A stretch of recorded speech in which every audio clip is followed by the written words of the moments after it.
জয় শ্রীরাম। আজকে 22শে জানুয়ারি বিশেষ এবং পবিত্র একটা দিন, কারণ আজকে অযোধ্যায় ভগবান রাম 500 বছর পর নিজস্ব জন্মভূমিতে ফিরলেন। আর ভগবান রামের রাম মন্দির উদ্বোধন এবং প্রাণ প্রতিষ্ঠা পেল অযোধ্যায়। এটা আমাদের কাছে বড় একটা পাওয়া, আমাদের কাছে একটা সৌভাগ্য। তো জমকালো আয়োজনের মধ্য দিয়েই এই রাম মন্দিরটা উদ্বোধন হলো। পুরো ভারতবর্ষেই জমকালো আয়োজন চলতেছে। তো যদিও এটা আমরা দেখতে পাচ্ছি না, বাট আমরা মানে ভার্চুয়ালভাবে যেভাবে দেখতেছি, এটাও আমাদের কাছে সৌভাগ্য। আর এইখানে কি কি বিশেষ আছে সেটাও তোমাদেরকে বলার চেষ্টা করব। কত টাকা খরচ হয়েছে এই রাম মন্দির নির্মাণে সেটাও তোমাদেরকে বলবো। তো জাস্ট দেখতে থাকো। এই রাম মন্দিরের বিশেষ যেটা আছে, সে ভগবান রামের মন্দিরের যে দরজাটা সেটা পুরোটা স্বর্ণের, 12 ফিট লম্বা, পুরোটা স্বর্ণের। স্ক্রিনে দেখতে পারছো, এই সেই স্বর্ণের দরজা।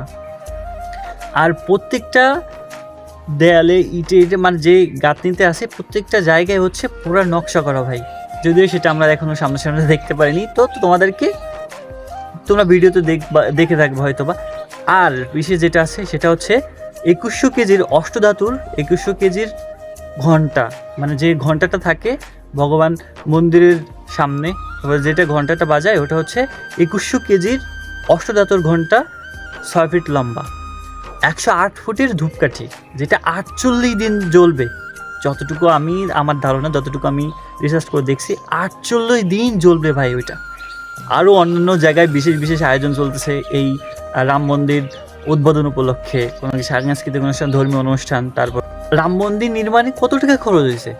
1800 কোটি টাকা খরচ হয়েছে। এই পর্যন্ত 1800 কোটি টাকা খরচ হয়েছে শুধুমাত্র রাম মন্দির নির্মাণে। আর এইখানে ভগবান রামের বিগ্রহ ছাড়াও অন্যান্য দেবদেবীর বিগ্রহ আছে। সেটা হচ্ছে বজরংবলী মানে হনুমানজি, তারপরে তোমার মহাদেব, তারপরে সূর্যদেব, আরও কয়েকটা ঠাকুর আছে, তাদেরও বিগ্রহ আছে ওইখানে পুরো তোমার হচ্ছে পুরো মন্দিরটাতে 25,000 দর্শনার্থী, 25,000 ভক্ত একবারে তোমার ওইখানেই করতে পারবে। তাহলে বুঝতে পারছো যে ওইখানে কত বড় প্লেস।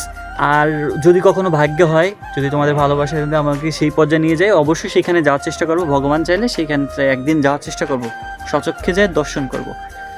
তো ভিডিওটি এই পর্যন্ত। ভালো লাগলে লাইক, কমেন্ট, সাবস্ক্রাইব করে সাথে থাকো এবং সুস্থ থাকো। জয় শ্রী রাম।